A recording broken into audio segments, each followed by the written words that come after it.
Hola, muy buenas noches a todos, ¿cómo están? Espero que muy bien, que hayan tenido un día muy bonito, un día muy productivo. Para las personas que acaban de llegar a sus casas, espero que todo esté muy bien. El día de ayer tuvimos entonces nuestro primer encuentro del Diplomado Internacional en Autismo y otros trastornos infantiles. Voy a proceder nuevamente a cerrar el chat. Hoy es una clase completamente regular, es decir, es una clase típica, es una clase que recuerden que iniciamos a las y cuarto, como hoy, salimos al descanso a las 8 de la noche hora colombiana hasta la hora del descanso y posterior culminamos la clase con una ronda de preguntas. Entonces recuerden, la ronda de preguntas amplia es al terminar la clase, pero antes del descanso también tenemos otra jornada grande de preguntas.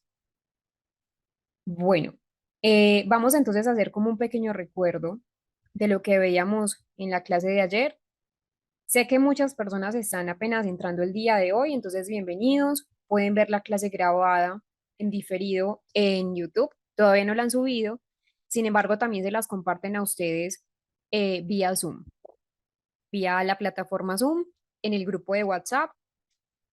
Más adelante les voy a compartir el enlace de WhatsApp, el enlace de conexión para las personas que quizás no están aún allí y lo puedan ver, para que estén entonces muy atentos a la clase. Ayer entonces vimos la introducción a lo que era la clase, vimos cada uno de los temas, empezamos trabajando lo que era entonces la historia del autismo y el autismo en la humanidad. Vimos entonces de dónde viene el término o la palabra autismo, revisábamos varios personajes históricos, como el niño salvaje de Aveirón, Hawk Blair, que fue en 1747, que empieza entonces como a dar la primera sintomatología, una primera persona con sintomatología relacionada con el autismo. Vimos una persona muy importante que es Leo Kanner.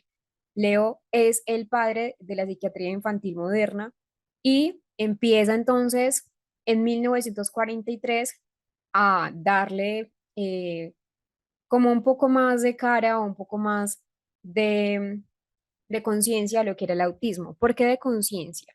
Porque recordemos que el autismo antes de 1943 era considerado parte de la esquizofrenia. Hoy en día sabemos que no es así. Vimos el caso, uno de los casos más emblemáticos, que fue Donald Triplet, o Triplet, que él ya falleció, nació en 1933 y fue la primera persona diagnosticada con autismo. Es decir, él fue la primera persona que oficialmente tuvo diagnóstico de trastorno del espectro autista. Acá pueden buscar la biografía, realmente es muy interesante, tiene mucha conexión con Leo Kanner porque fue Leo Kanner quien lo diagnosticó. Entonces, por eso se hace tan importante en la historia del autismo. Y no solo por eso, sino porque gracias a Leo Kanner empezamos entonces a darle un poco más de forma a lo que hoy conocemos como trastorno del espectro autista. También veíamos a Hans Asperger, que como tal, él no le da el nombre al trastorno de lo que era antes, antes del 2013, a lo que era el trastorno del espectro, perdón, el síndrome de Asperger, no, él no le da el nombre como tal, sí describe cierta sintomatología asociada a, pero fue Lorna Wynne, más adelante, les estoy hablando ya de la década de los 80, quien le da como tal una popularidad y redescubrió el trabajo de Hans Asperger, por eso el nombre que era antes. Entonces recordemos que esta también era una pregunta que me hacían ayer.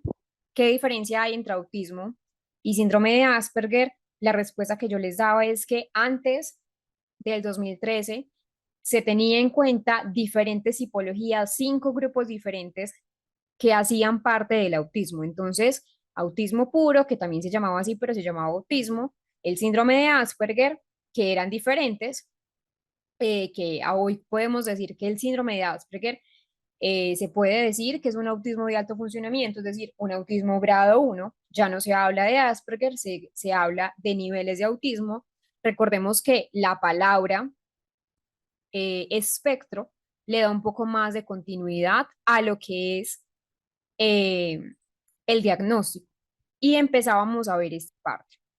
Resulta entonces que a finales del siglo XX, como mencionábamos ayer, empezaron a reconocer que realmente el autismo requería más investigación y salieron dos corrientes, que fue la primera, la corriente sociocognitiva, la segunda, la corriente neurocognitiva. Vamos a ver cada una de ellas, empezando por la corriente sociocognitiva con la teoría de la mente. ¿Qué es la teoría de la mente? En general, todos los seres humanos tenemos una teoría de la mente, unos más que otra, pero todos tenemos teoría de la mente. Entonces, en general, ¿qué podemos entender por la teoría de la mente? Es la capacidad que nosotros vamos adquiriendo. Nosotros no nacemos con teoría de la mente, vamos adquiriendo teoría de la mente conforme vamos avanzando, conforme vamos evolucionando en el periodo de crecimiento y desarrollo, y es nuestra capacidad de qué? De atribuir a otros estados mentales. ¿Cómo así que atribuir a otros estados mentales? Los estados mentales son creencias, son deseos, son las intenciones que los demás tienen, son esas emociones que podemos leer en los demás. También la teoría de la mente nos dice que podemos entonces tener un conocimiento sobre lo que yo sé, las limitaciones que yo sé, de lo que yo desconozco y lo que el otro sabe. Entonces, va a estar distribuido una teoría de la mente en uno mismo, conocerse a uno mismo, saber mis propias creencias, saber mis deseos, saber mis intenciones, mis emociones y para con los demás. Entonces, es esa capacidad de entender que los demás pueden ser diferentes a mí, que los demás pueden tener deseos diferentes a mí, y es una habilidad que va siendo fundamental para la empatía, la comunicación efectiva y afectiva. Y sobre todo hay un tema que también vamos a trabajar, porque la teoría de la mente se relaciona mucho con algo y es la cognición social. La empatía es la base de la cognición social y de la teoría de la mente. Entonces, ¿qué pasa en el trastorno del espectro? Hablamos que en el autismo vemos un déficit cognitivo. ¿Por qué un déficit cognitivo? No me refiero entonces acá al coeficiente intelectual. No siempre que hablamos de cognitivo hablamos de CI. Eso es importante tenerlo presente. Hay personas con trastorno del espectro con un alto coeficiente intelectual, pero quizás con una baja teoría de la mente. Entonces, hablamos de una incapacidad para atribuir a otros los estados mentales, lo que les estaba explicando de lo que era la teoría de la mente, deseos, pensamientos, las intenciones de los demás. Por eso en muchas ocasiones, recordemos que igual es un espectro, hay personas que tienen buena teoría de la mente, pero por lo general hay una baja teoría de la mente, hay una baja cognición social y por eso a veces les cuesta saber con qué intenciones se les acerca al otro, con qué intenciones de pronto el otro está hablando. Eh, entonces es una habilidad que todos los seres humanos vamos formando. Cuando nosotros nacemos, cuando tenemos 1 año, 2 años, nosotros no tenemos teoría de la mente, porque se va formando conforme nosotros vamos socializándonos, vamos conociendo a otros. La teoría de la mente que implica, primero, reconocer que los demás tienen pensamientos diferentes a mí. También implica comprender que esos pensamientos incluyen un comportamiento. Entonces, claro, esto va a explicar porque a veces una persona con autismo, no siempre, pero a veces puede pasar, que una persona con autismo tenga dificultad para saber por qué las personas hacen ciertas cosas o por qué las personas tienen ciertos comportamientos que quizás ellos no lo tendrían. Entonces es esto, la teoría de la mente engloba muchas cosas. Realmente es un tema muy amplio de investigación. Ese concepto se atañe, se introduce principalmente con Simon Baron Cohen, que ya lo vamos a ver, es un hombre muy interesante, pero la primera persona o las dos primeras personas que quisieron saber un poco más sobre teoría de la mente, que quisieron de pronto investigar, fueron Primack y Woodruff en 1978. Ellos empezaron a elaborar los experimentos principalmente con primates, nuestros primos lejanos, y empezaron a concluir que los primates, aunque en menor medida que nosotros como seres humanos, también tienen teoría de la mente. Entonces, ¿qué pasa?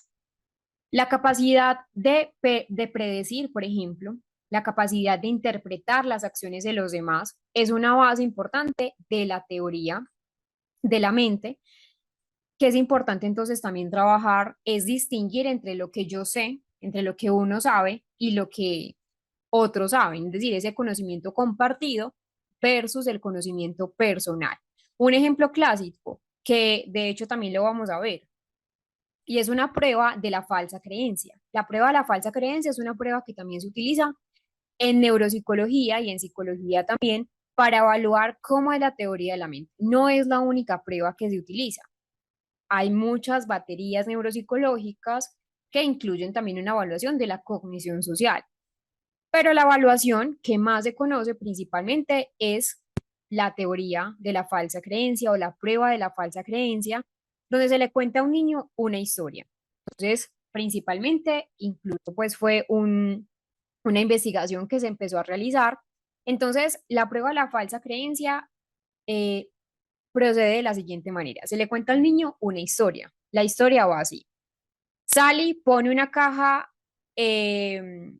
canica o una pelota en una caja y se va. Sally se va, la pone y se va. Y luego Ana, que así se llama pues la niña de la prueba, eh, mueve la canica a otra cesta o a otra caja. La pregunta entonces clave acá es, ¿dónde buscará Sally la canica cuando regrese? La idea es que, por ejemplo, una persona con buena teoría de la mente diga, no, Sally va a buscar la canica donde la dejó, porque se supone que Sally no sabe que Ana cambió la pelota. Entonces, un niño con teoría de la mente dice, la respuesta está en la caja, entendiendo que Sally tiene una creencia, una falsa creencia de que, pues, obviamente no vio el cambio. Entonces, es importante tener en cuenta que la teoría de la mente a lo largo del tiempo se va a desarrollar, pero la única manera de desarrollarlo es con una buena estimulación y también con esa socialización que nosotros vamos teniendo. El desarrollo de la teoría de la mente, como les mencionaba, es a partir de los 4 o los 5 años. Nosotros a los 3 años tenemos muy baja teoría de la mente. Tenemos ciertas partes que sí se pueden clasificar como teoría de la mente, pero todavía no lo es. 4 o 5 años, la mayoría de los niños empiezan a desarrollar una teoría de la mente muy básica, lo principal. Y en los niños con trastorno del espectro autista, la capacidad va a estar alterada, puede estar alterada o se puede desarrollar, pero más lentamente que en una persona neurotípica. Y en los adultos, ¿qué pasa? En los adultos está vinculada a habilidades sociales complejas, como por ejemplo, entender el sarcasmo, que todo el tiempo de pronto en una conversación social utilizamos la ironía, los sarcasmos, pero también la teoría de la mente nos permite detectar la manipulación emocional, lo que yo les mencionaba acá, y acá me voy a devolver, lo que es las intenciones de los demás. Entonces, como esa malicia indígena que uno coloquialmente llama, o desde un ámbito muy latinoamericano, le llamamos así, como no, es que es como esa perspicacia, esa suspicacia que uno va teniendo como de las personas, como entender los comportamientos ajenos, va estando relacionado con la teoría de la mente. Ahí le damos como eh, el, el sentido. Entonces, a veces esto va a explicar porque muchas personas con autismo, no solamente porque muchos niños con autismo van a tener esas dificultades, por ejemplo, con esa manipulación emocional. Entre comillas, muchas personas que de pronto no conocen el término o no conocen el funcionamiento cerebral en el autismo dicen muy, de pronto inocentemente, como no, es que son muy manipulables. Pero no es que sean manipulables, es decir, sí, pero que tiene una explicación, principalmente ¿por qué? Porque hay baja teoría de la mente. La evaluación, entonces realmente la idea es que se evalúe con esa prueba de falsa creencia que les mencioné, la prueba de Sally y Ana, o Sally y Annie, como otros también le llaman. Hay otras evaluaciones que están más centradas en tareas sociales, en una lectura de la mente en los ojos, que también es otra prueba, y en cuestionarios o entrevistas clínicas. Realmente estimular en las personas con autismo esa teoría de la mente es importantísimo. Primero es crucial, ¿por qué? Porque primero es la forma en cómo nosotros funcionamos socialmente en grupo. Por eso también ahí hay una dificultad en las personas con autismo para entrar en los grupos sociales. Normalmente los grupos sociales siempre están usando el sarcasmo, siempre están usando de pronto como el doble sentido, los chistes. Entonces ahí es donde les cuesta, les da dificultad o lo entienden, pero un poco diferente. Nos permite también la teoría de la mente desarrollar habilidades comunicativas que sean efectivas, poder resolver conflictos interpersonales, entender sobre todo las emociones de los demás. Cuando me refiero a entender las emociones de los demás, no es que no reconozcan está triste, está feliz, algunos sí, otros no. Pero, por ejemplo, una persona con autismo puede pensar o puede saber que otra persona está triste, pero no logran entender el por qué está triste. Les voy a contar un ejemplo muy clásico de un paciente. Tenía un paciente, ya él era una persona adulta. Llega a neuropsicología, ya él previamente había tenido un diagnóstico de autismo durante lo largo de su vida. Es importante hacer reevaluaciones. Él al principio fue un TEA no verbal, lo diagnosticaron con TEA grado 2 y llega a neuropsicología para una reevaluación. Después de haber tenido varias intervenciones que realmente le fueron muy exitosas, ya pasó a un grado 1.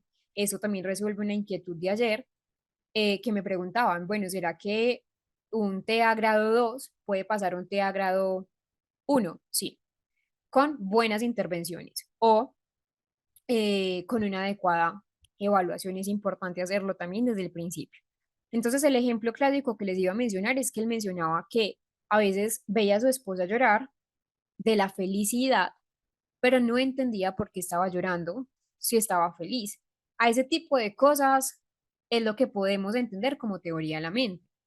Muchas personas saben y muchas personas pues pueden comprender que cuando una persona llora no necesariamente es porque está triste, pero él había aprendido a asociar que cuando una persona lloraba era porque sí o sí estaba triste. Y no, realmente para él fue algo, obviamente fue algo difícil de comprender, todavía le cuesta comprender y ahí está la teoría de la mente. Veamos otro ejemplo de teoría de la mente. Se los voy a leer puntualmente. Si vemos a un hombre llorar en un entierro, podemos deducir que está triste y, dado el contexto, es muy importante en teoría de la mente, que guarda relación con la muerte de algún ser querido. Automáticamente somos capaces de imaginar la tristeza por la que pasa el hombre, ya que simulamos la emoción de pena en nuestro cerebro. Esta representación mental nos permite empatizar con el hombre y ajustar nuestra conducta a la situación, además de predecir lo que puede suceder a continuación. En función de nuestra propia experiencia, eso es importante también para el desarrollo de la teoría de la mente, la experiencia, y como les mencionaba, la socialización, recreamos posibles escenarios para anticipar qué puede necesitar, cómo puede reaccionar, qué pasará, cómo actuará, etcétera. A esa capacidad de conocer los estados mentales de los demás y utilizarlo para predecir su conducta se le denomina teoría de la mente. Entonces, importante tener en cuenta este ejemplo porque el contexto es sumamente importante. Entonces, me voy a devolver acá. Supongamos que nosotros no conocemos al hombre que está llorando en el entierro, pero por el contexto, por el lugar lúgubre, porque todos de pronto están vestidos de negro, de blanco, pues en un contexto de pronto muy tradicional católico, eh, pues empezamos a ver que, claro, está llorando, está afligido porque una persona murió. Así nosotros no conozcamos la persona, la teoría de la mente, la parte de la empatía, la cognición social, que es algo mucho más amplio que se los voy a ir explicando, nos da la capacidad de imaginar, de reflejar en nuestro propio cerebro. Eso tiene que ver también con la teoría de neuronas espejo, que más adelante vamos a ver que les expliqué ayer, que lo veremos. Nos da la capacidad de predecir, de saber cómo se puede estar sintiendo ese hombre. Veamos entonces un ejemplo. Acá les voy a presentar la investigación del desarrollo de la teoría de la mente.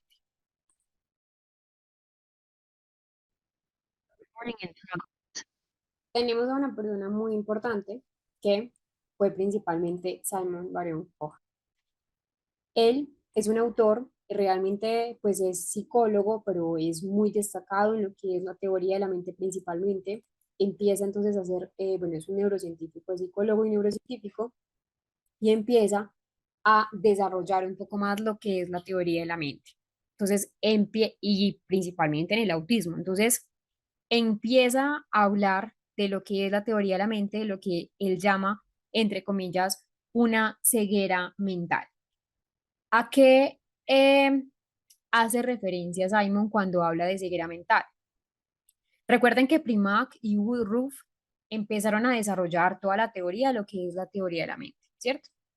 Pero fue Simon Baron Cohen quien le dio forma, quien le dio vida a la teoría de la mente como tal. No fue el único, también tenemos a Yura Fritsch, que Yura también es otra psicóloga del desarrollo que vamos a ver con la teoría de la coherencia central debilitada, pero en la década de 1980, Simon empieza a describir o empieza a proponer que las personas autistas presentaban dificultades en esa teoría de la mente que ya acabamos de ver.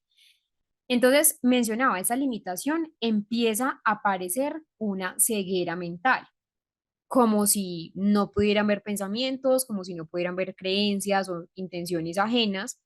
Y realmente esta limitación empieza a ser descrita, como les menciono, como ceguera mental y realmente se considera fundamental para explicar esas dificultades en el ámbito social, que es muy característico en el autismo.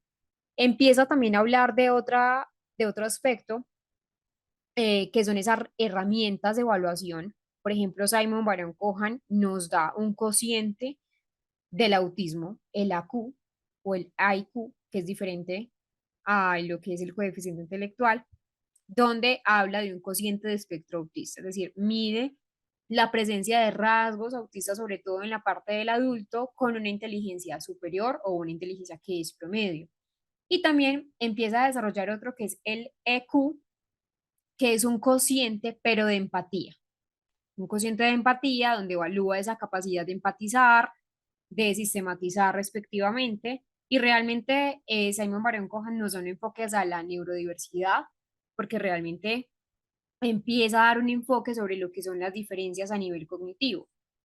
Algo a tener en cuenta es que, miren, empieza en la década de los 80, década de los 90, donde hablamos todavía, por ejemplo, de Asperger, autismo y síndrome de Asperger. Entonces, tener muy en cuenta que por eso de pronto tantas personas hoy en día están muy confundidas como, bueno, ¿qué nombre darle? ¿Qué nombre es? Por eso mismo, porque claro, muchos autores empezaron a interesarse, recuerden que hubo un boom en esa década de los 80 y 90 sobre lo que era el autismo, más investigaciones salieron a la luz, pero en el año 2013 cambia. Recuerden que eso siempre lo repito, pero que me parece fundamental saber el nuevo nombre del autismo para clarificar un poco. Entonces, muchos libros de él son maravillosos, se los recomiendo muchísimo. De hecho, les voy a subir un libro también hace material de estudio, pues el material que vamos, pues que van a tener a ustedes con la certificación, porque habla sobre lo que es la teoría de la mente en el autismo. ¿Qué mencionaba entonces el autor con la teoría de la mente? Vamos a analizar esta frase. Una teoría de la mente nos proporciona un mecanismo preparado para comprender el comportamiento social. Podríamos predecir que si a una persona le faltara una teoría de la mente, es decir, si una persona estuviera ciega ante la existencia de los estados mentales, el mundo social le parecería caótico o confuso y por tanto puede ser que incluso le infundiera miedo. Miren entonces acá que está hablando de ceguera, lo que les mencioné, la teoría de la ceguera mental. En el peor de los casos, esto podría llevarle a apartarse del mundo social completamente. Y lo menos que podría suceder es que le llevara a realizar escasos intensos de interacción con las personas, tratándolas como si no tuvieran mentes y por tanto comportándose con ellas de forma similar a como lo hacen con los objetos inanimados. Acá hay varios aspectos que hay que resaltar de Simon Baron Cohen. Recuerden que igual el autismo ha avanzado muchísimo, pero que la base también para entender un poco lo que es el autismo es la teoría de la mente. Entonces, miren acá, lo que les expliqué de la ceguera, que el mundo social puede parecerles caótico, Solamente pongámonos en los zapatos. Si estuviésemos en con una persona que quizás no tiene nuestro mismo idioma, nosotros hacemos esfuerzos para poder entender, pero quizás la otra persona no hace los mismos esfuerzos para hacerse entender. Y eso pasa con la persona con autismo. A veces las personas neurotípicas dan por sentado que todos entienden las ironías o los chistes y a veces no tratan de entender a la persona con autismo. Y la persona con autismo realmente trata de comprender.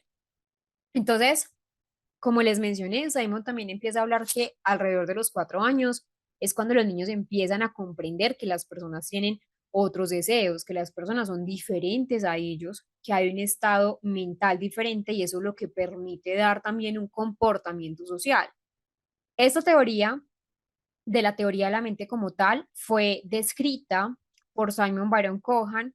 Eh, Hay otra autora que como les menciono, vamos a ver que es Yura Fritsch, donde nos explica esas dificultades que presentan las personas con autismo. Entonces, predecir ciertas conductas de los demás, interpretar en doble sentido, la reciprocidad socioemocional, que es fundamental, la reciprocidad socioemocional, y algunas de las limitaciones para comprender el mundo mental, ¿cuáles son? Primero, una dificultad para predecir la conducta, problemas para darse cuenta de las intenciones de los demás, dificultad a la hora de explicar incluso sus propias conductas, problemas en la comprensión de sus conductas que van a afectar de pronto a los demás. Es ahí donde también está la limitación de la teoría de la mente.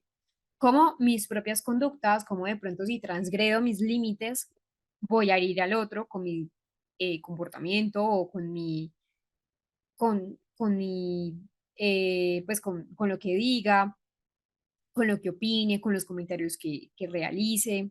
Vamos a tener una incapacidad para dar cuenta de ese nivel de comprensión de interés de la otra persona. Por eso, en muchos casos se habla que la persona con autismo tiene un habla en forma monólogo.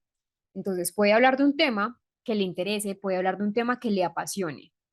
Y muchas veces al interlocutor quizás no le interesa el tema, pero la persona con autismo no lo nota. Quizás la persona con autismo eh, habla y habla y habla de un tema, cualquiera que sea, su tema de interés, y no se da cuenta, nosotros si, por ejemplo, una persona neurotípica, si habla de un tema y de pronto la otra persona, el interlocutor, está mirando para el techo o está mirando para otro lado, o de pronto dice, ah, sí, sí, pues uno inmediatamente, o la persona inmediatamente se va a dar cuenta como, bueno, no le interesa el tema. Mientras que las personas con autismo puede que les cueste hacer este tipo de cosas. Dificultad para la anticipación, dificultades para comprender el uso de las reglas y ese uso comunicativo, ese uso pragmático. Y acá, digamos que también es un tema de controversia, esa dificultad para mentir y para comprender engaños. No en todos los niños con autismo hay esa dificultad, principalmente porque esto sabemos que es un espectro. Hay otros niños que tienen muy buena teoría de la mente, que han ido desarrollándola y tienen trastorno del espectro, pero por lo regular hay baja teoría de la mente. Y ustedes se preguntarán, bueno, ¿hasta qué punto? Y que también era algo que me hacía un estudiante, que la verdad me parece importante aclarar, y es hasta qué punto puede dominar la teoría de la mente un niño o una persona con trastorno de, del espectro autista. Entonces, digamos que el dominio como tal de la teoría de la mente va a variar. Va a variar porque sabemos que es un espectro. Depende de qué, de factores del nivel de desarrollo cognitivo, depende de el nivel de lenguaje que tenga la persona, tanto comprensivo y expresivo, sobre todo comprensivo. Depende también del entorno a nivel educativo, esos estilos terapéuticos que quizás el niño, la niña o el adulto esté recibiendo y también las características individuales del trastorno. Entonces, en niños con autismo, ¿hasta qué punto se puede desarrollar? Cuando lo vamos a separar en dos, para ya responderles esta pregunta que me parece importante. De niños con dificultades a nivel general, que pueden estar de pronto en un grado 3, a pacientes que están en un grado o personas con autismo que están en un grado 1. Entonces, esa es la diferencia fundamental. Cuando vemos una persona que tiene un desarrollo óptimo. Los niños con buenos desarrollos, o más bien de alto funcionamiento, como también se llama, pueden llegar a desarrollar una teoría de la mente, incluso de pronto pasar pruebas clásicas como la que vimos, que fue la teoría de Sally y Annie, y a menudo logran razonar lógicamente sobre los estados mentales de los demás. Es decir, lo hacen a nivel lógico, pero también puede que de pronto eh, no lo hagan de forma automática, no lo hagan de forma intuitiva, sino que ya es algo que empezaron a aprender a compensar con ese razonamiento emocional. Y las personas de pronto con alto funcionamiento, nivel uno, pueden aprender a inferir esas emociones, a inferir esas intenciones si se les enseña explícitamente. Por ejemplo, el paciente que les estaba contando hace un rato, que les mencionaba que él no entendía por qué la esposa estaba llorando de felicidad. Para él eso fue algo muy complejo y de hecho también se hacen intervenciones sobre la lectura de la mente o el pensamiento social. Es una intervención en neuropsicología. Eso por el lado de las personas con alto funcionamiento.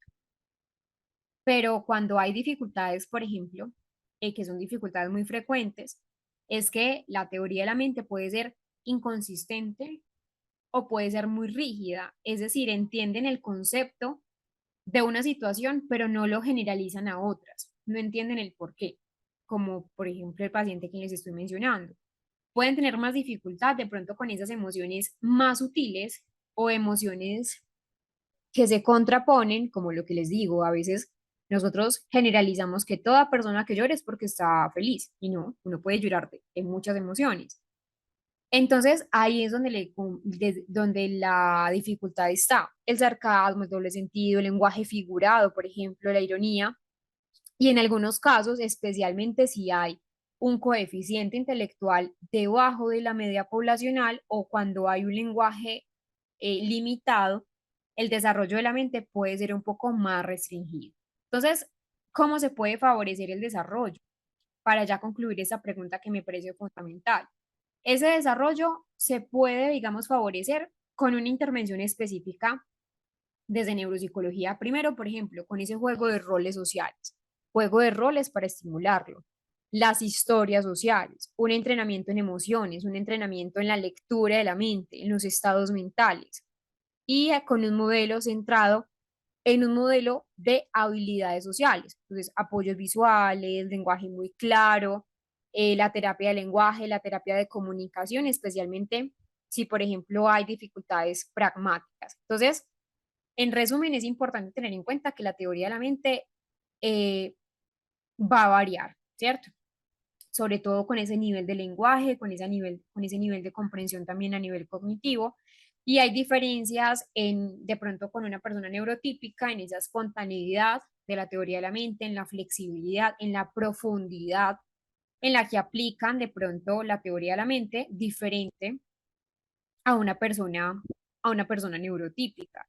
Entonces son aspectos que debemos tener en cuenta y también es importante explicar esto, que la teoría de la mente ha sido obviamente muy buena teoría explicativa, pero que no es la única teoría para explicar qué pasa en el trastorno del espectro. Como ya lo sabemos, explica así esa dificultad en el autismo para efectuar esas metarepresentaciones. ¿Qué es esto?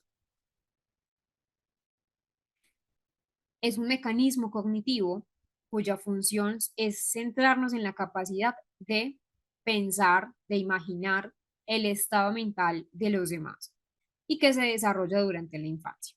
Entonces, importante entender que la teoría de la mente no logra explicar los síntomas repetitivos que suelen, por ejemplo, presentarse en el autismo. Por eso, luego vamos a ver otra teoría que es la teoría de la función ejecutiva que explica cada una de las sintomatologías. Entonces, miren que vamos construyendo un rompecabezas. Para entender un poco más del autismo, debemos tener en cuenta varias teorías explicativas. Una de ellas, por ejemplo, es esta que acabamos de observar, que es la teoría de la mente, y vamos a trabajar después de que terminemos esta y la cognición social, otra teoría explicativa que es de la función ejecutiva.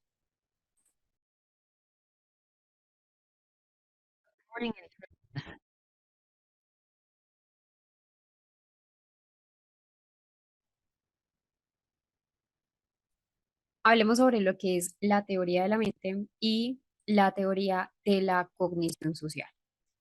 Entonces, la teoría de la mente y la teoría de la cognición social son conceptos que van a ser base, son conceptos fundamentales desde lo que es la neuropsicología, sobre todo esa parte neuropsicología del autismo, porque ambos, es decir, tanto teoría de la mente como la cognición social, hacen referencia a esa capacidad.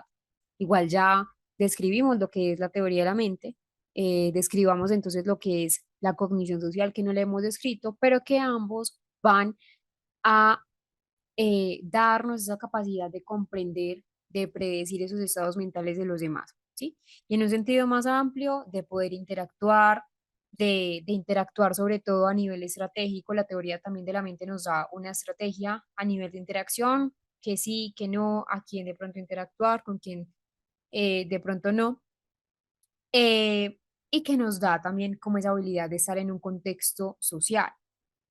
Ambos conceptos, tanto teoría de la mente como la teoría de la cognición social, están ligados, están relacionados a ambos conceptos. Entendiendo un poco entonces lo primero, por acá les coloco algunas estructuras cerebrales que vamos a ver, pero primero les voy a dar una pequeña definición de lo que es la teoría de la mente, perdón, lo que es la cognición social y es ese constructo, es un constructo mucho más amplio. Es decir, es un constructo más amplio que engloba no solo la teoría de la mente, sino también esa parte de la empatía. Es mucho más amplio, como tal, lo engloba. Entonces, son habilidades, también la cognición social son habilidades que necesitamos para interactuar en un contexto sociocultural. Depende mucho también de la cultura, depende mucho de la percepción social, de ese reconocimiento emocional, ese concepto que ha sido también muy tergiversado, que es el concepto de la empatía, el concepto de la regulación emocional, el concepto de las interacciones, ese concepto también de lo que es la capacidad de comprender las normas sociales. Por eso digo que la cognición social también depende mucho de la cultura en donde estemos, pero hay ciertos dominios indispensables en la cognición social. Primero, es qué tipo de percepción social tenemos, es decir, interpretar esas señales sociales, interpretar las jerarquías, interpretar los roles, interpretar, por ejemplo, esas normas de grupo. También tenemos otro aspecto fundamental en la cognición social y es identificar y también diferenciar las emociones. Las emociones que se muestran en expresiones faciales, el tono de la voz, el lenguaje corporal, la capacidad para compartir eh, y también comprender esas emociones con los demás, que sería también esa parte de la empatía. Engloba también la cognición social, la teoría de la mente que ya la vimos, que es un subcomponente de la cognición social, pero también la cognición social nos da la capacidad de evaluar, de responder adecuadamente a los entornos sociales, es decir, una toma de decisiones a nivel social. Hay unas bases neuroanatómicas sumamente importantes, que son las que están viendo entonces en la pantalla. Esas también hacen parte de la cognición social y de la teoría de la mente. Comparten ciertas estructuras a nivel neuroanatómico, entonces va a involucrar toda una red cerebral compleja que va a incluir primero la corteza prefrontal, sobre todo la ventromedial y la dorsolateral, donde acá estas dos áreas base son cruciales para esa toma de decisiones sociales, para la regulación a nivel emocional. Vimos en el video cómo la amígdala también va a estar implicada en ese procesamiento de las emociones, el giro superior, el giro temporal superior, donde es importante para cómo nosotros tenemos ese reconocimiento de los movimientos, de las acciones en nosotros, y la corteza cingulada, donde va a estar vinculada con la parte de la empatía y la toma de cierta perspectiva, positivo o negativa. Entonces, importantísimo, importante tener en cuenta que no solamente son estructuras neuroanatómicas las que van a estar involucradas, también entonces hay pruebas muy comunes, que es la que ya vimos, la teoría de la teoría de la falsa creencia. Hay otra que evalúan esas habilidades de pronto un poco más avanzadas en niños más adultos o en niños más mayores, que es la historia de creencias falsas de segundo orden. El TACIT, que es una prueba específica de cognición social, de reconocimiento de emociones, y el LOA, que mide la forma de tomar decisiones en contextos sociales. Entonces, la relación de la teoría de la mente y la cognición social es que, aunque la teoría de la mente es un componente de la cognición social, recuerden que es un subcomponente, la cognición social abarca de pronto un rango mucho más amplio o mucho más alto de habilidades. Por ejemplo, alguien puede tener teoría de la mente intacta, ¿cierto? Comprender los pensamientos del otro, comprender las intenciones del otro, pero de pronto mostrar déficit en ese reconocimiento emocional, mostrar déficit en esas adaptaciones a las normas sociales, que hacen parte también de la cognición social. Entonces, las áreas que están relacionadas no son solamente una, miren que acá hay redes neuroanatómicas, las líneas punteadas, entonces son esas conexiones posibles de los componentes de los sistemas, un sistema de percepción de rostros, un sistema de percepción de la mirada, del movimiento biológico que tiene que ver mucho con esta parte del temporal y los resonadores somáticos. Pero también tenemos redes neuronales vinculados con el autorreconocimiento, la mentalización, las intenciones implícitas. Entonces, la cognición social es importante. Hablemos ya, aunque ya les di como ciertas pesquisas de lo que era cada estructura neuroanatómica, hablemos de una muy importante que es la medial. La corteza prefrontal medial es fundamental en esta área de acá, es fundamental. ¿Para qué? Para la reflexión de nuestros propios estados mentales y sobre todo los demás. Entonces, es una función fundamental para saber qué está pasando, cómo lo estamos haciendo. La ventromedial, estamos hablando de la prefrontal. La ventromedial, entonces la medial es para la reflexión de los actos. La ventromedial para la toma de decisiones en un contexto social, cómo regulo mis emociones en un contexto social. Entonces, si me exalto, pues sé que de pronto no le voy a gritar al otro o no voy a golpear al otro.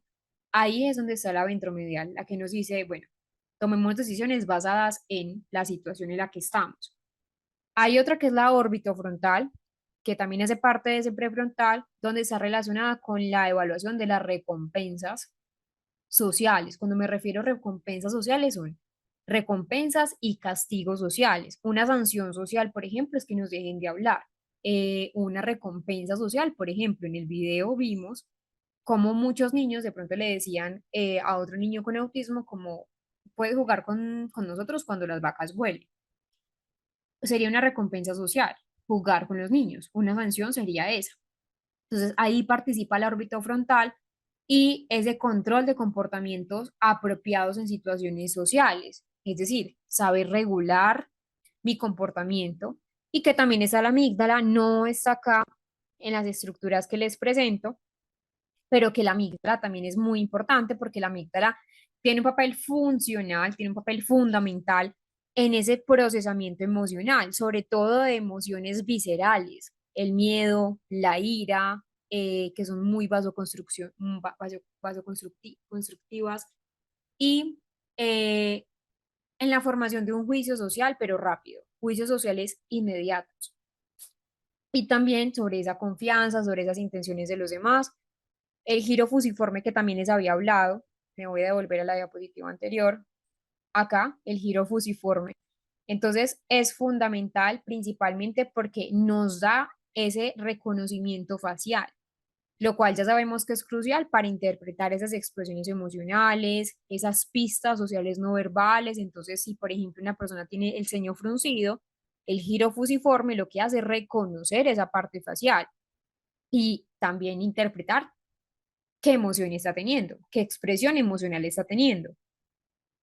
Ese surco temporal superior también está involucrado en el análisis de qué señales sociales a nivel visual tenemos, visual y auditivo. Entonces miren que acá también hablamos de un procesamiento a nivel sensorial, y el surco temporal ha estado muy vinculado con ciertas investigaciones que nos hablan del seguimiento de la mirada, el seguimiento ocular, porque a veces va a explicar el por qué ciertas personas con autismo tienen tantas dificultades en sostener la mirada, tener la mirada. Entonces, no es solamente algo que se genera autismo, sino que tiene una explicación también a nivel neurobiológico, que es el surco temporal. Entonces, importante tener en cuenta, bueno, y la ínsula, que también empieza a procesar emociones como el asco, la empatía, pues emociones más como de corte social, procesa emociones sociales, que está conectada con la autoconciencia a nivel emocional. Las estructuras no trabajan solas, es decir, no es que trabaje, por ejemplo, la dorsolateral por un lado, la ventrolateral por otro, no, todas las estructuras trabajan de forma mancomunada para poder dar entonces ese sostén biológico, sostén neurobiológico de lo que es la empatía y la cognición, perdón, la cognición social y la teoría de la mente, que tiene una base o es el sustento de la empatía. Vamos a ver otra corriente. Esa fue o fueron las dos corrientes neurocognitivas, teoría de la mente, cognición social. Hablemos de la teoría neurocognitiva, que es la teoría de la disfunción ejecutiva. Recuerden que ni por un lado la teoría de la mente y la cognición social explican en totalidad qué pasa en el autismo, ni la teoría que vamos a ver que la disfunción ejecutiva explica en totalidad, eh, pues, toda la sintomatología del autismo. Vamos a hablar entonces un poco de lo que son las funciones ejecutivas, qué son, para qué nos sirven en el día a día cotidiano, para qué nos pueden servir las funciones ejecutivas, sobre todo en esa parte de la infancia, para ya darles de pronto más introducción a lo que es la teoría de la disfunción ejecutiva.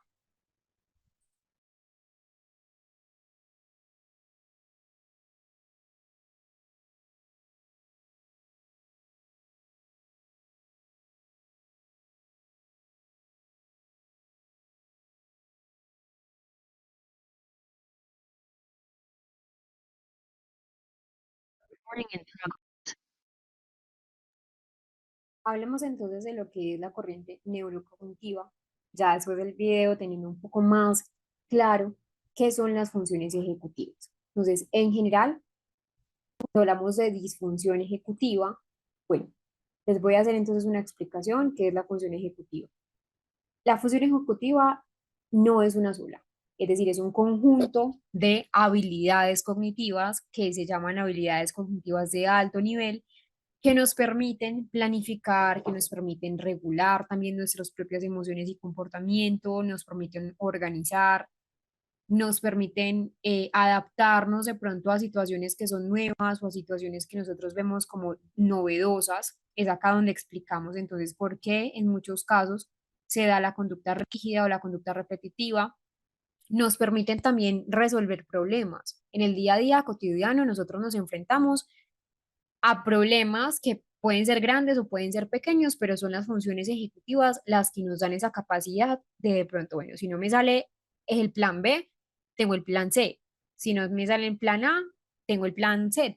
Un ejemplo, manejar nuestro comportamiento en entornos que en la vida cotidiana siempre estamos, en entornos cambiantes, en entornos desafiantes. Entonces hay unos componentes que les voy a explicar que sí me parece fundamental y son los componentes de la función ejecutiva, así a grosso modo para entenderlo un poco. Entonces, por ejemplo, tenemos un componente que es la inhibición, que es esa capacidad de controlar nuestros impulsos, de resistir de pronto a respuestas que son automáticas, a respuestas que, entre comillas, pueden ser inadecuadas para la situación o el contexto en el que estamos. Un ejemplo de la inhibición es no interrumpir una conversación. Si yo veo que hay dos personas hablando y yo quiero de pronto hablar, esperar el turno o el momento idóneo para poder intervenir.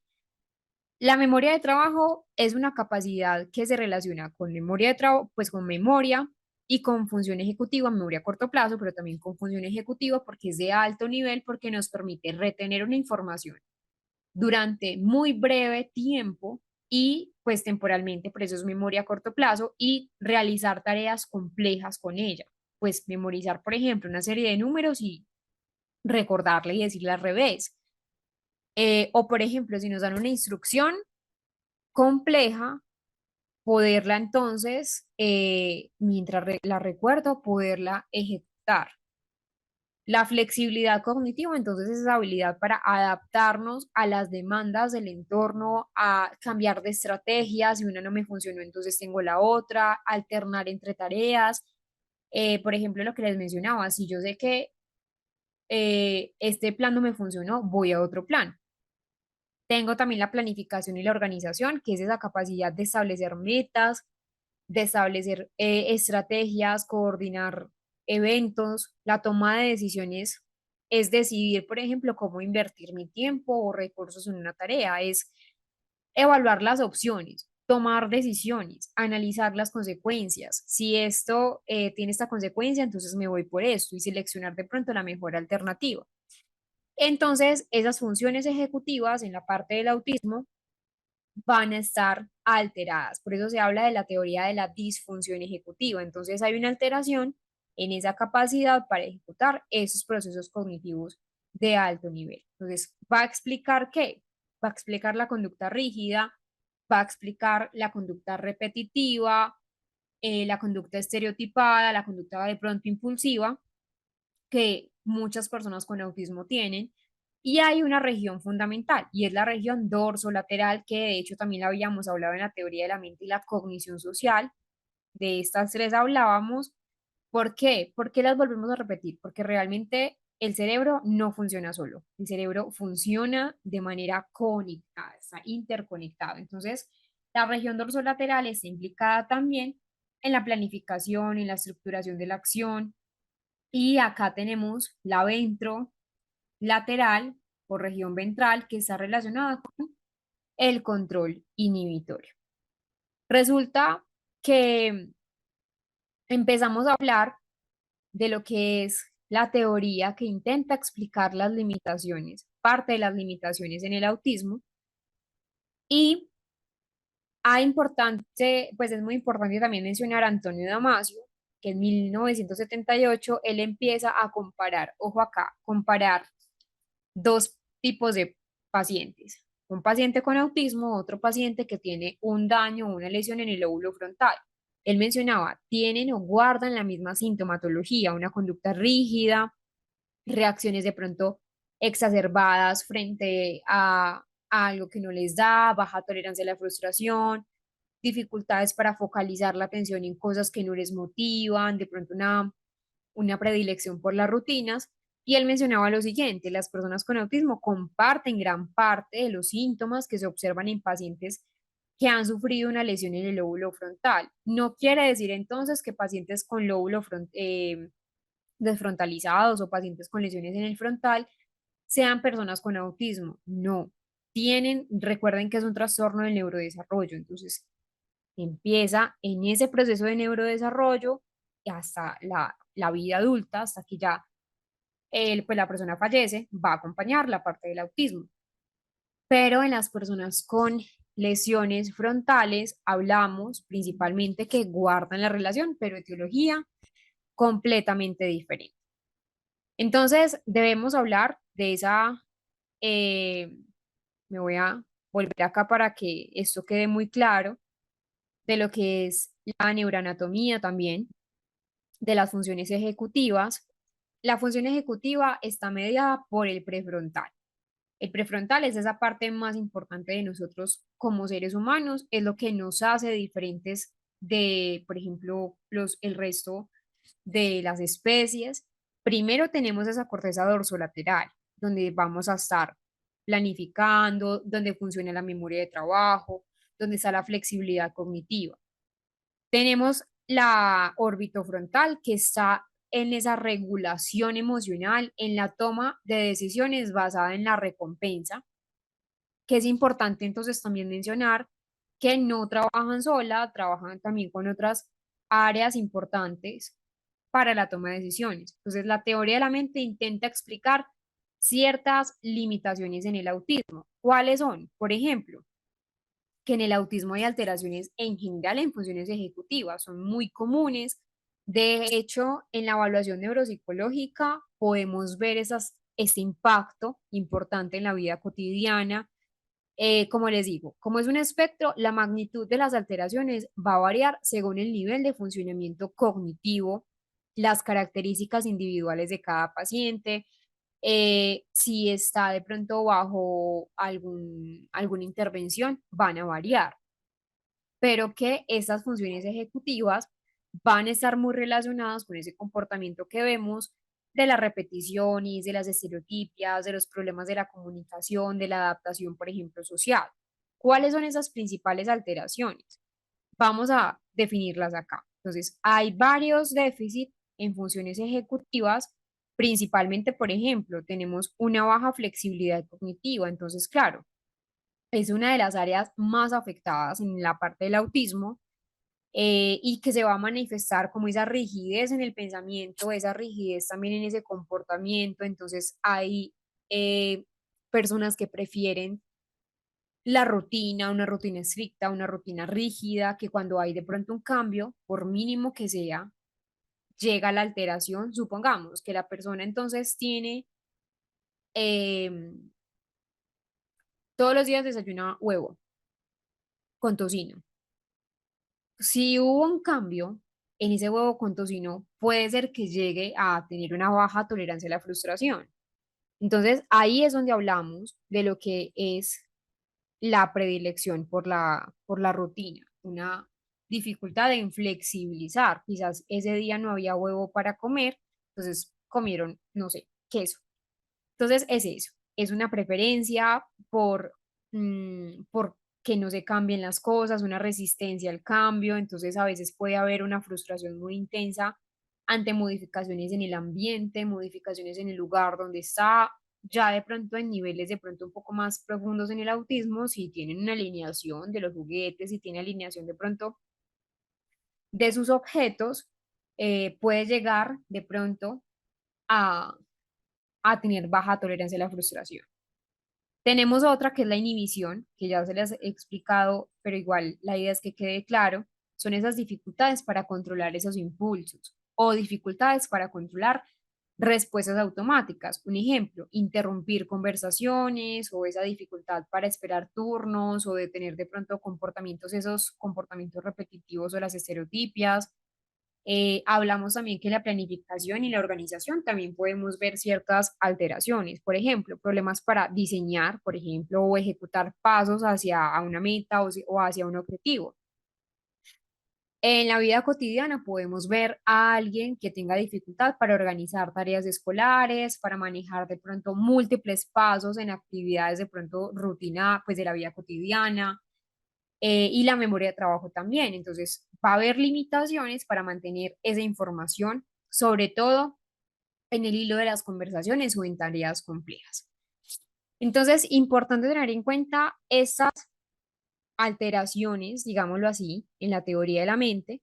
Por ejemplo, la inhibición de respuesta, que se las expliqué, a veces no estar con buena respuesta en el momento adecuado, la rigidez cognitiva. También hay un déficit en la motivación, que es muy común, por ejemplo, en los niños con autismo, en la motivación y la iniciativa. Algunos niños y también adultos con, con autismo tienen problemas para motivarse, para iniciar tareas, para iniciar actividades que no son gratificantes para ellos. Nosotros, de pronto, o las personas neurotípicas, hacemos ciertas tareas porque de pronto sabemos la necesidad de, pero en el autismo a veces no pasa eso. Entonces, a veces pueden evitar comenzar tareas escolares, o incluso las interacciones sociales porque no hay un estímulo interno claro, que tiene que ver mucho también con la motivación.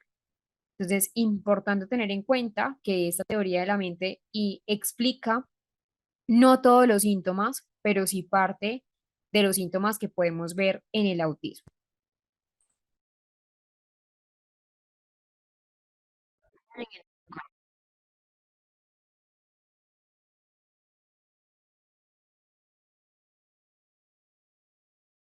Bueno, vamos a dar apertura a esa ronda de preguntas que les haya entonces empezado a surgir durante los temas que ya hemos revisado. Recuerden que la idea es que hagan preguntas centradas en los temas que ya hemos trabajado hasta el día de hoy, desde ayer hasta el día de hoy, hasta la clase del día de hoy. y que de pronto preguntas como el diagnóstico, qué pruebas o a qué edad se empieza a diagnosticar, se van a ir resolviendo conforme vamos avanzando el diplomado. Por eso hay que estar muy atentos. Entonces, ¿qué preguntas hasta ahora han podido entonces tener?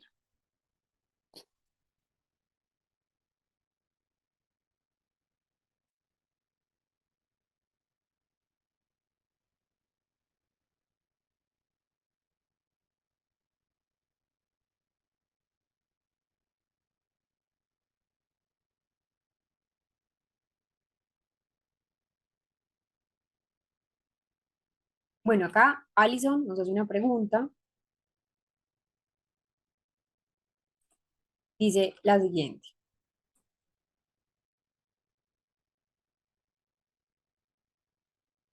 Las dificultades ejecutivas, ¿en qué momento se empiezan a manifestar? Entonces, en general, eh, las funciones ejecutivas no se terminan de mielinizar, no se terminan de perfeccionar hacia los 25 años aproximadamente, es decir, en la edad adulta como tal, y eh, dependiendo también como tal de la parte de la neurobiología, ¿cierto? Digamos que en el autismo es diferente, por ejemplo, en el TDAH y en el autismo. Entonces, en el desarrollo típico, las funciones ejecutivas como la planificación, la inhibición, como por ejemplo la memoria de trabajo, la flexibilidad cognitiva, ese control emocional, se desarrollan progresivamente desde esa infancia hasta la adultez temprana, 25 años aproximadamente. La edad de empezar de pronto a la pregunta que nos hace Alison, ¿a qué edad se empiezan a dar como esas posibles manifestaciones? En la etapa preescolar, de los 2 aproximadamente, 2, 3 años, hasta los 5 años, todavía tienen dificultades para seguir instrucciones, para controlar impulsos. No sé si la pregunta de Alison es específicamente, porque no me lo pone ahí, dice la dificultad en funciones ejecutivas, sí, en el autismo, en el TDAH también, pero por ejemplo, en la parte del autismo, dificultades para seguir instrucciones, para controlar impulsos, entonces hay ciertas señales tempranas, poca tolerancia a la frustración que se va viendo, entonces muchos niños, por ejemplo, ya de 3 5 años, que de pronto tengan de pronto mejor eh, adaptación, mejor turno, eh, pues va haciéndose mucho más notorio, ya a la edad de 6 12 años se hacen mucho más evidentes esas dificultades, por ejemplo, ya hay problemas para organizar tareas y a los 6 años ya debería haber de pronto una buena seriación, recordar instrucciones complejas, controlar esas emociones mucho más, en el autismo le va a costar un poco más.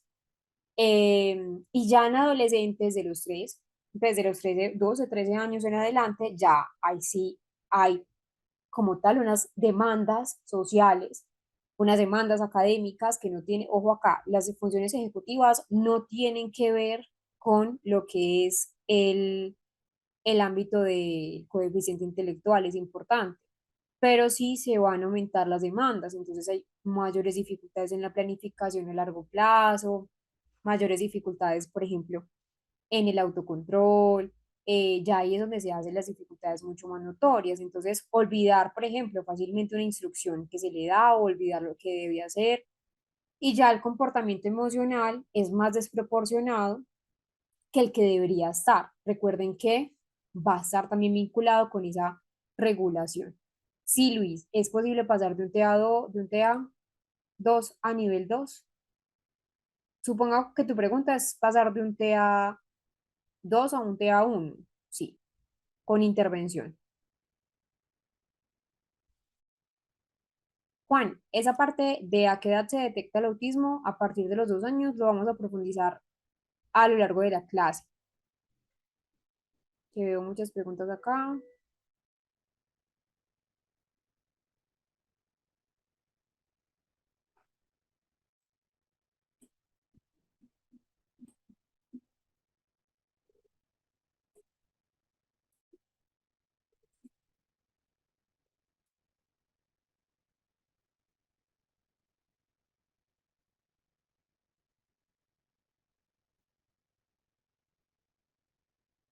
Las dos corrientes son las que nos explican, las dos corrientes son las que nos explican el TEA.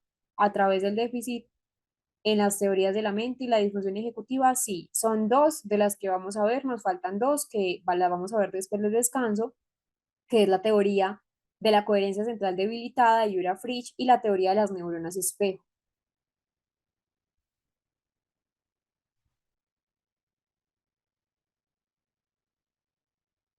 Wilson nos pregunta, ¿el procrastinar estaría relacionado con alteración en las funciones ejecutivas? Muy buena pregunta, esa parte no la hace Wilson Andrade.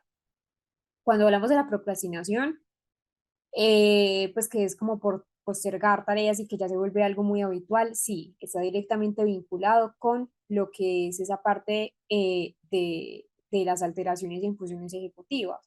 Porque, por ejemplo, la inhibición, entonces, claro, cuando procrastinamos es porque tenemos de pronto a la mano muchas distracciones. Entonces, no sé, procrastino porque no tengo que lavar los platos primero, procrastino porque tengo que barrer primero, procrastino porque de pronto tengo que ver una serie y luego lo hago.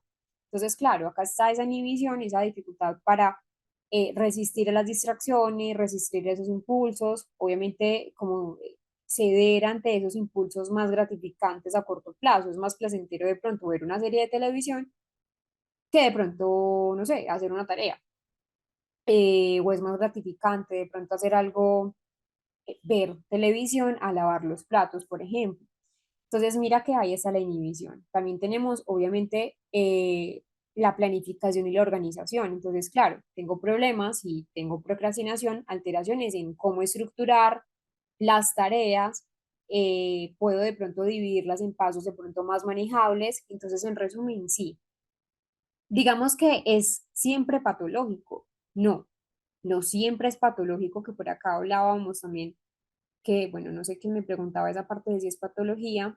La procrastinación no, no siempre es patológico. Todos de hecho procrastinamos ocasionalmente, pero cuando es frecuente, ya cuando realmente afecta el funcionamiento académico, ya la vida laboral de la persona se está de pronto yendo al caño porque procrastina todo o incluso la vida personal, entonces procrastino salir con mis amigos, bueno, puede ser un signo primero porque en el TDAH, por ejemplo, en el déficit de atención, hay procrastinación porque hay dificultad en esas funciones ejecutivas, en los trastornos del estado de ánimo también, que también es importante tenerlo presente.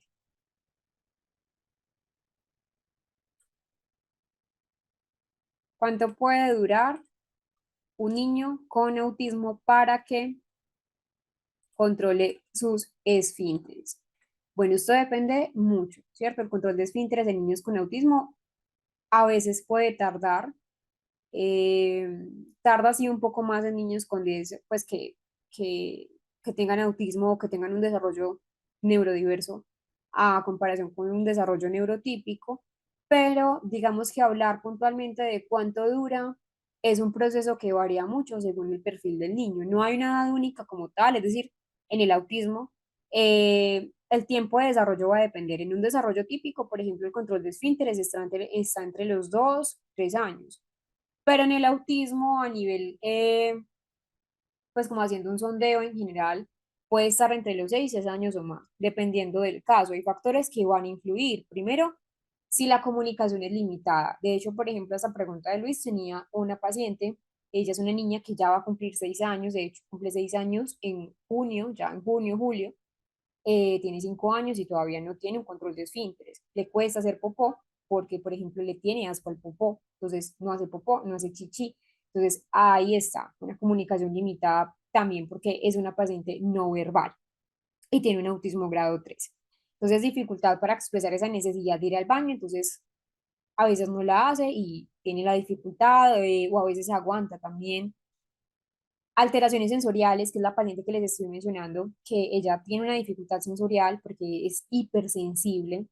Entonces, por ejemplo, rechaza el inodoro porque no le gusta el inodoro, no le gusta el ruido del agua, eh, y tampoco le gusta la sensación pues, o la textura del popó. Entonces, claro, acá hay una dificultad importante que hay que tener en cuenta, pero es un proceso, como te digo, muy diferente, muy diferente. Sí hay entonces que iniciar un entrenamiento en eso, que ya es algo más de intervención.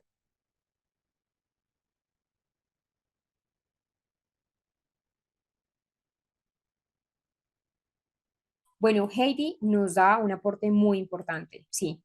Y es que en Colombia sé que las leyes en los países claramente van a variar, pero en Colombia tenemos una ley que es la 1721 que empieza a empezar a regular que las instituciones educativas públicas, privadas, tengan un acompañamiento que sea centrado en las neurodiversidades, es decir, que tengan el DUA, que primero se empiece el DUA y ya después empiece el PIAR, esa es la idea, pues es como muy ideal, con personas que tengan, por ejemplo, ciertas alteraciones en el neurodesarrollo en general. Entonces, sí, es decir, aunque la ley 1421 nos dice esto, pues primero fue la ley 1618 del 2013, luego la ley 1753, bueno, han pasado muchas leyes. Todavía hay problemas muy frecuentes en la aplicación, por ejemplo, del PIAR, que es ese plan individual de ajustes razonables. Entonces, claro, a veces pueden ser PIARs muy genéricos o muy incompletos. Obviamente es un trabajo mucho más arduo para los docentes, es más que comprensible, pero que igual es importante hacerlo para poder fomentar, perdón, ese uso de estrategias en el aula. Vamos entonces a pasar a nuestro descanso y vamos entonces a pasar a nuestro bloque número 2 después de descanso. Siempre lo voy a hacer, esto siempre lo van a observar. En el descanso yo coloco una imagen,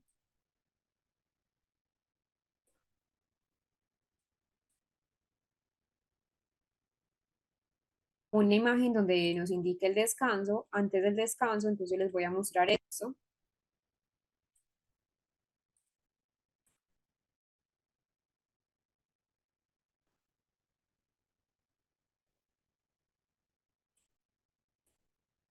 Recuerden que nosotros vamos a ir utilizando el material opcional, entonces escribirle a la coordinadora Paula Contreras en estos dos números que ustedes ven. Todo está almacenado en el Drive, todo lo que les explicó nuestro coordinador el día de ayer. Directamente Paula Contreras es quien les brinda toda la información. Por acá también otra información pertinente. Y les voy a dejar este aviso también que estamos en descanso, en receso. Cuando yo ya lo quite es porque ya nuevamente vamos a iniciar.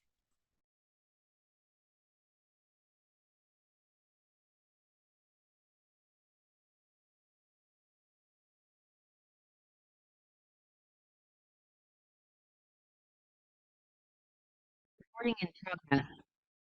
Hablemos sobre el control inhibitorio y el control cognitivo. Entonces, cuando hablamos de control inhibitorio, es importante hablar que también hay bases neuroanatómicas, hay circuitos básicos del control inhibitorio. La parte azul, pues, o la parte más morada es control inhibitorio, y la parte roja es control a nivel cognitivo.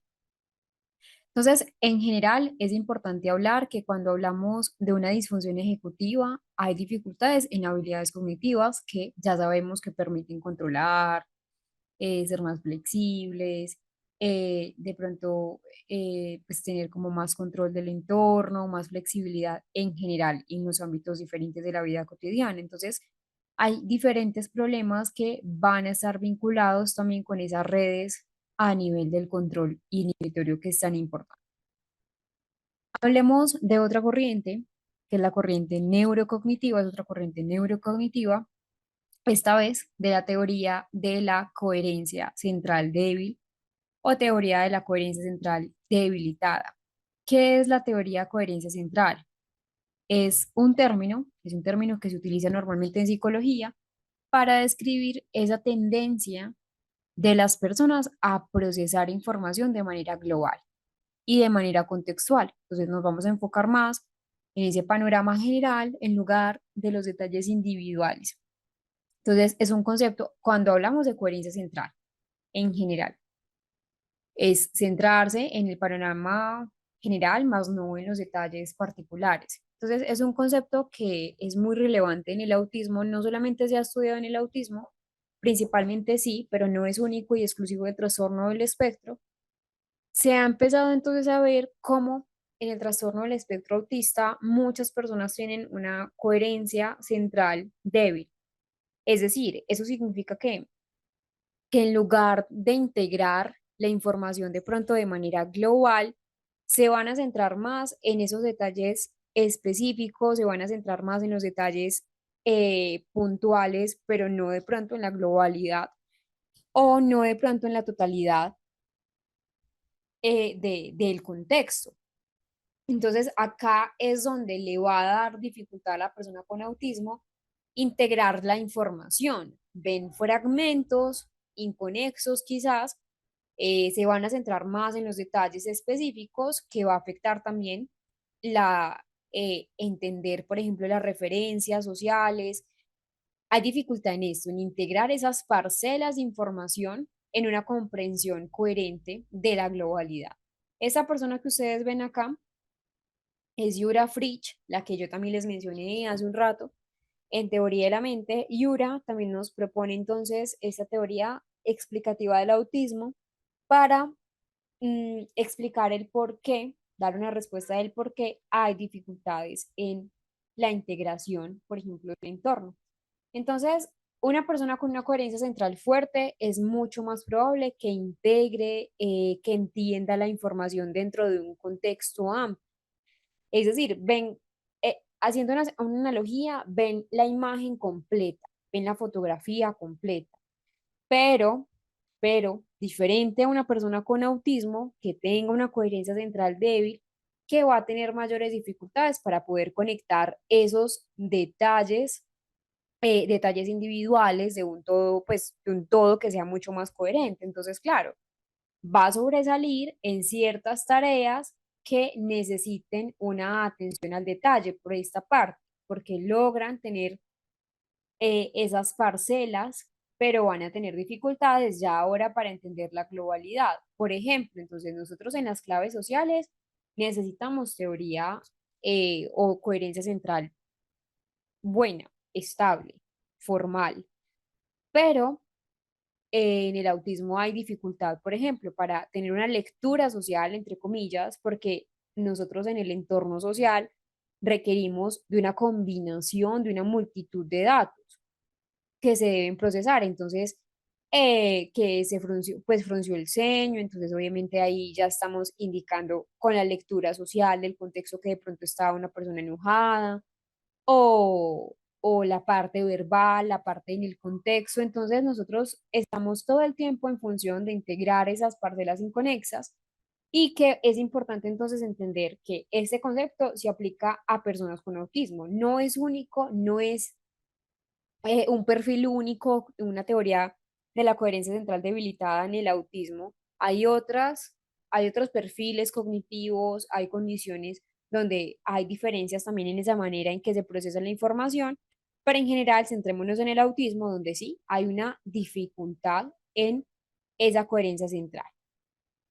Entonces resulta que la teoría de la coherencia central nos da la ubicación en un contexto social. Para ubicarnos en un contexto social, ¿qué necesitamos? Primero, captar el sentido de las palabras más allá de su literalidad, identificar esas claves faciales en el interlocutor. Necesitamos interpretar esa intencionalidad del tono de voz. Si yo sé que una persona, por ejemplo, está de pronto hablándome fuertemente, eh, yo sé y entiendo que puede ser que me esté regañando o que algo hice bien, incorporar experiencias y recuerdos también y reconocer las propias emociones.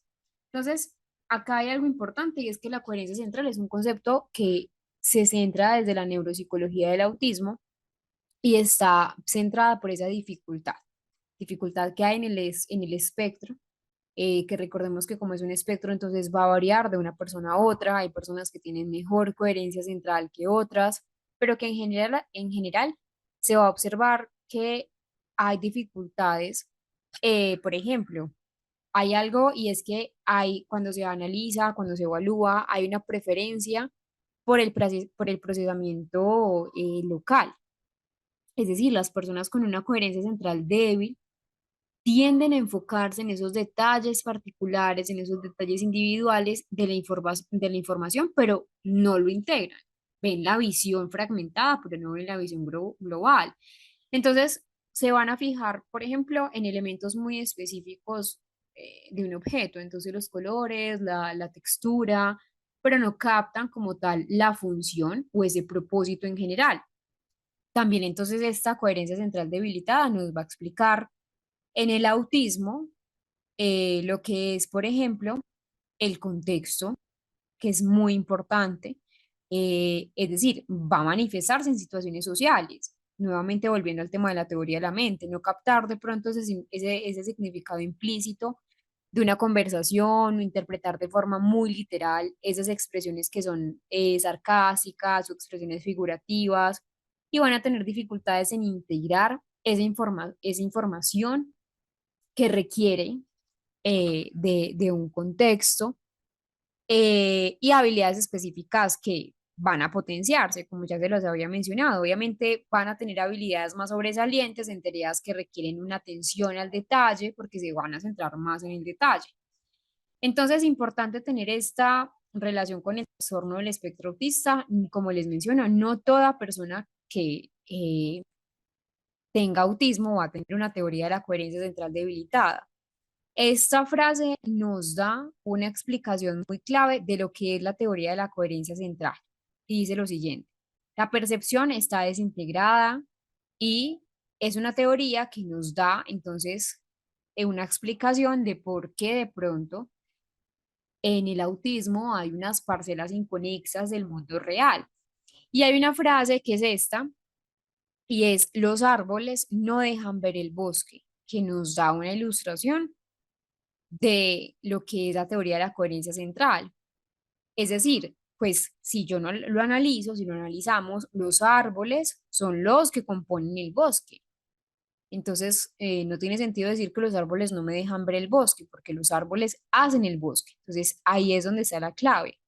Esa dificultad para integrar esas parcelas, en este caso serían los fragmentos, los árboles, en el todo que sería el bosque, y esto es la teoría de la coherencia central, que recuerden que no en toda la persona con autismo va a tener el mismo nivel de afectación. Esto va a variar de una persona a otra. Recording in progress. Vamos a hablar de otra teoría neurocognitiva que es la teoría de las neuronas espejo. Esta teoría nos la propone Giacomo Rizzolatti en la década de los 90, para ser exactas, en 1996, y es una teoría que toma como base esas redes neuronales, que de hecho se llaman así, neuronas espejo. Es el soporte biológico como tal de lo que es la empatía. Esta teoría entonces es una propuesta, la verdad, muy revolucionaria pues para la década de 1990 y busca explicar cómo nosotros como seres humanos comprendemos el mundo, cómo desarrollamos esa capacidad, por ejemplo, para comunicarnos con los demás. Realmente todo el circuito de lo que son las neuronas espejo tiene que ver con las intenciones, tiene que ver con las emociones de los demás, a través entonces de ese sistema específico donde estaban las neuronas espejo. Entonces, en general, ¿qué son las neuronas espejo? Literalmente son neuronas que reflejan ciertas acciones. Son un tipo de neurona. Nosotros en el cerebro tenemos varios tipos de neurona. Cada neurona tiene, o varios tipos de neuronas tienen una función diferente. Y cuando hablamos de las neuronas espejo, se van a activar cuando una persona realiza una acción, como cuando se observa a una persona realizar una misma acción. Entonces cuando hay un bostezo, cuando una persona se golpea. Entonces fueron realmente un descubrimiento.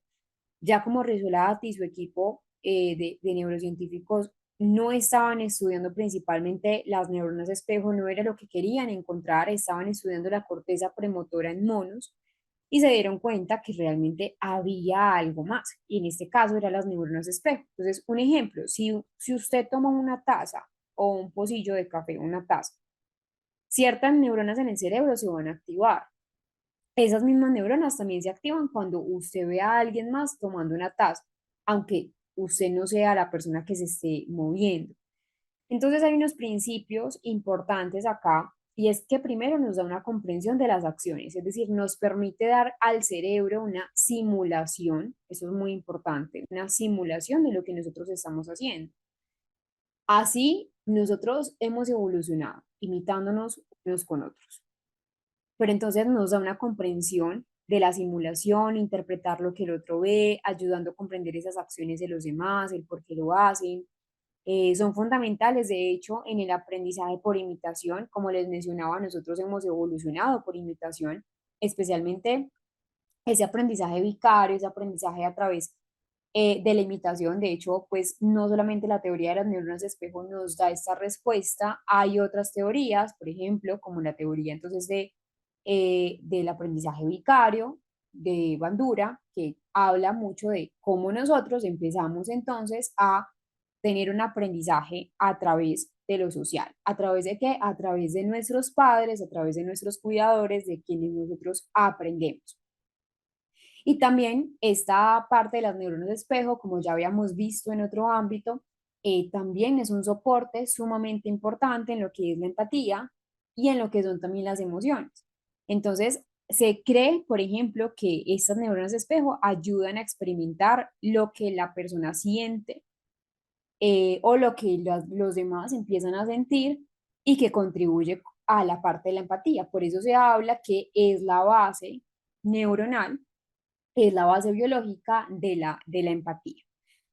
Nosotros a lo largo del mundo hemos empezado a imitarnos unos con otros. De hecho, nuestra socialización viene también de la imitación, nuestro lenguaje también viene de la imitación, es decir, muchos autores han empezado a proponer que esas neuronas espejo facilitan la evolución del lenguaje, sobre todo en esas etapas iniciales del neurodesarrollo, conectar con gestos, tener los sonidos, tener de pronto los significados.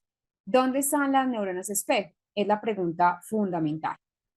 Cuando hablamos de la ubicación de las neuronas espejo, hablamos que están en la corteza somatosensorial y en la corteza premotora. Por eso hablamos de una unión, que es las áreas somático-sensoriales, donde se activan las neuronas espejo viendo a un, pues observando a alguien hacer alguna acción. Entonces, la corteza premotora tiene que ver con la planeación del movimiento, la planificación del movimiento. Tiene que estar entonces en esa parte frontal. También tenemos esa corteza parietal inferior y aunque no lo muestro acá, también es importante resaltar que en las neuronas de espejo la ínsula y ese sistema límbico tienen que estar allí. ¿Por qué? Porque recordemos que esas neuronas de espejo se van a activar o se van a asociar con lo que es la parte de las emociones, la parte emocional. Entonces, realmente las neuronas de espejo tienen muchas aplicaciones clínicas, nos ha entonces dado también esas respuestas que nos sugieren de por qué hay una disfunción en las neuronas de espejo en la persona con autismo, donde hay dificultades, entre comillas, en ponerse en el lugar del otro. Recuerden, es más allá de solo ponerse en el lugar del otro, la base de la empatía va mucho más allá, pero a nivel general, pues lo clasificamos así.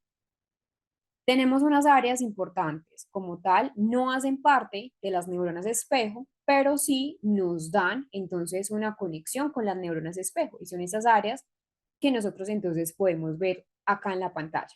Entonces tenemos, por ejemplo, estas áreas que también se relacionan con la imitación, la corteza prefrontal medial, que es esta parte de acá, donde está la alerta conductual, esta es una acá un poco más rosado claro, donde la función es que está involucrada en esa evaluación de las perspectivas, de los pensamientos de los demás. Es una región que nos ayuda también a comprender esas intenciones, esas creencias de las otras personas y tiene un rol muy importante en lo que es la empatía. Entonces, acá es esencial para esa teoría de la mente de la que ya nosotros en algún momento también habíamos mencionado, que es esa capacidad de atribuir esos estados mentales a los demás. El surco temporal superior, ya lo hablábamos también cuando estábamos trabajando esa parte neuroanatómica de la teoría de la mente, de la cognición social, y es que la función principal de ese surco temporal superior, que es este de acá, este que ustedes ven acá, esta parte, surco temporal superior, está relacionada con el proceso de la información sobre las acciones de los demás, sobre las intenciones de los demás, como por ejemplo esa detección de la mirada, la detección, por ejemplo, del movimiento, entonces nos ayuda a interpretar, nos ayuda a predecir también los comportamientos que van a tener las otras personas a partir de las expresiones, por ejemplo, faciales.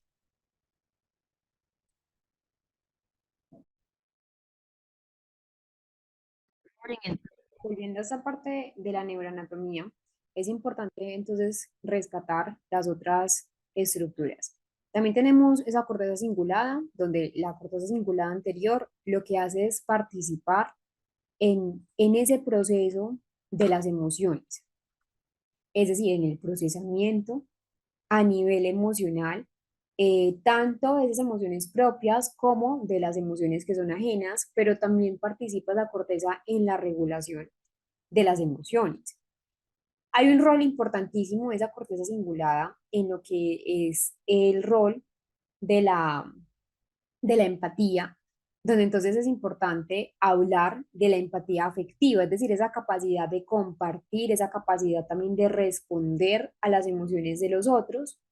Y también está la ínsula anterior, donde procesas las emociones, donde procesas esas sensaciones más de corte visceral, y tiene también un rol de la empatía, es que se va a activar cuando experimentamos emociones que son fuertes, o cuando, por ejemplo, nosotros observamos que otra persona está experimentando una emoción intensa, así como veíamos entonces en la parte del video, nos ayuda a sentir lo que el otro siente.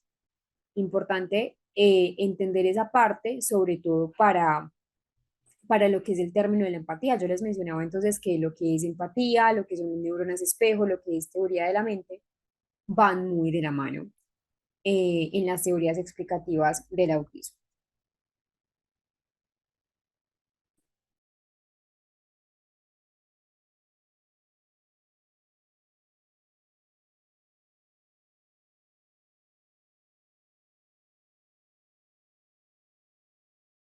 recording in progress.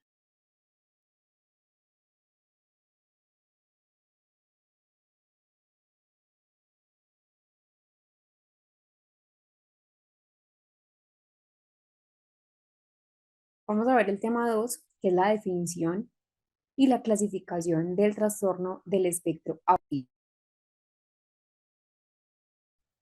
Antes de ello, les quería hacer una recomendación de una serie que la idea es que la puedan ver en familia. La serie es esta, se llama Pablo, la pueden ver en Nat Geo Kids. Pablo entonces es un niño, es una serie que nos narra, pues el Pablo es el personaje, nos narra pues, la historia, las vivencias, las dificultades a las que se enfrenta un niño de 5 años y medio que está dentro del espectro, donde entonces tiene obviamente dificultades a nivel de interacción social, pero también nos muestra cómo entonces enfrenta esos desafíos. La serie se llama así, Pablo. Tema número 2, definición y clasificación del trastorno del espectro. Nosotros debemos entender que el autismo hace parte de lo que son los trastornos del neurodesarrollo. No hay un solo trastorno del neurodesarrollo, hay varios trastornos del neurodesarrollo, por eso es importante saber la diferencia entre cada uno, eh, porque a veces, por ejemplo, en el autismo se puede parecer mucho a otro tipo de trastorno del neurodesarrollo, que es el TDAH.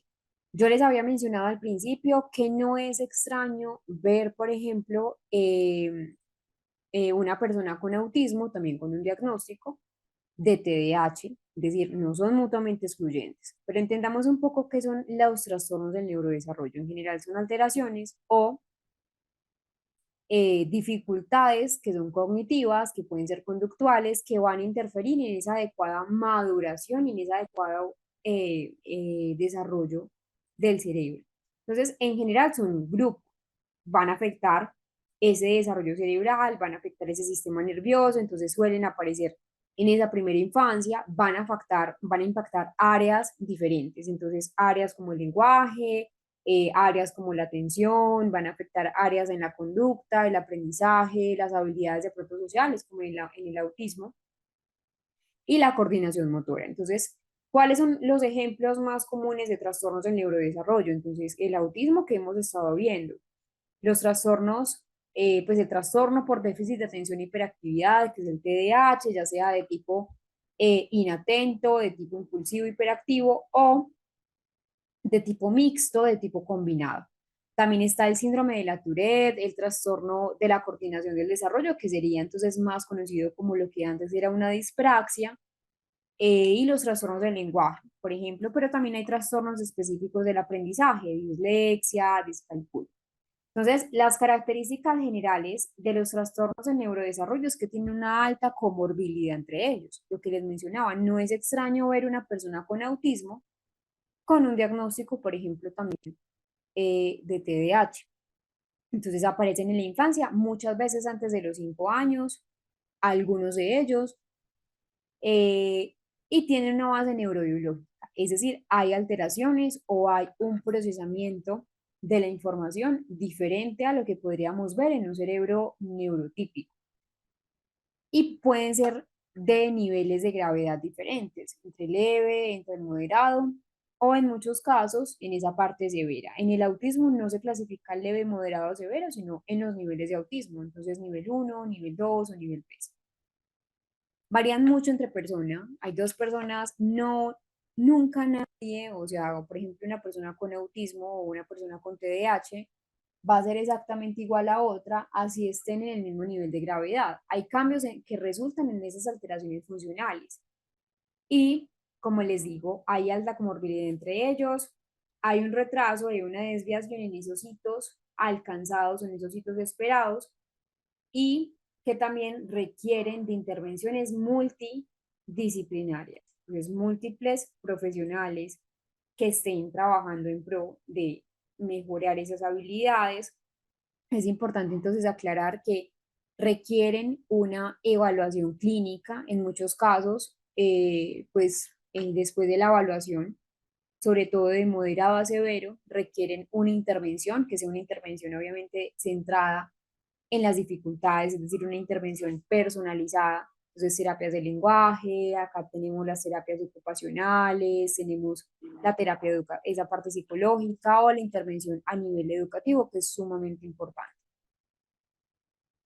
Vamos entonces a dejar acá para entrar mañana a conocer lo que es la etiología. Entonces, la etiología del autismo, desde las causas genéticas, de las causas ambientales, vamos a ver dos tipos de autismo, que es el autismo idiopático, autismo sindrómico, que son diferentes. Vamos a ver algunos tipos, clases de autismo sindrómico, por ejemplo, el X frágil y el autismo, que es muy común. También vamos a ver entonces lo que es el síndrome de Angelman o Angelman, de eso depende mucho de la pronunciación, y el autismo, entonces es importante clarificarlos. Voy a abrir el chat nuevamente, aunque acá tengo algunas preguntas que están pendientes.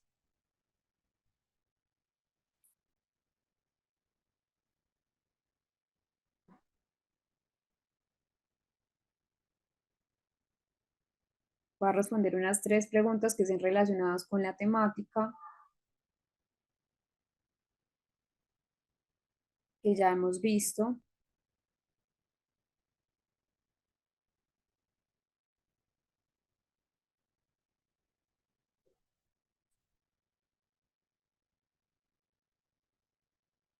Gracias, Ana.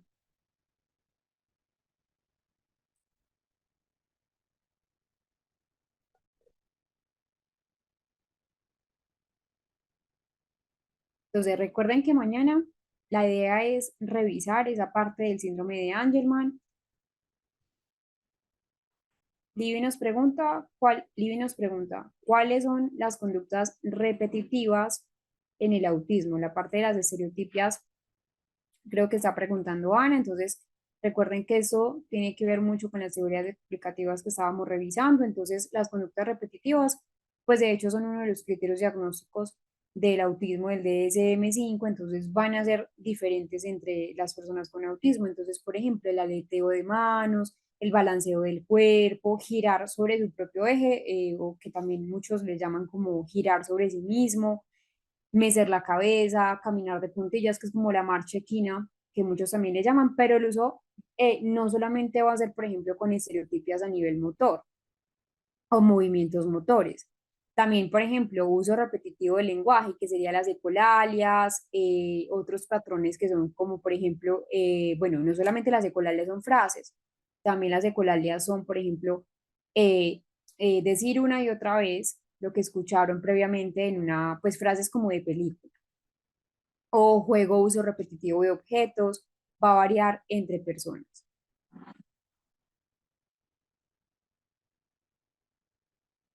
Bueno, entonces vamos a dejar acá. Recuerden que las clases están grabadas.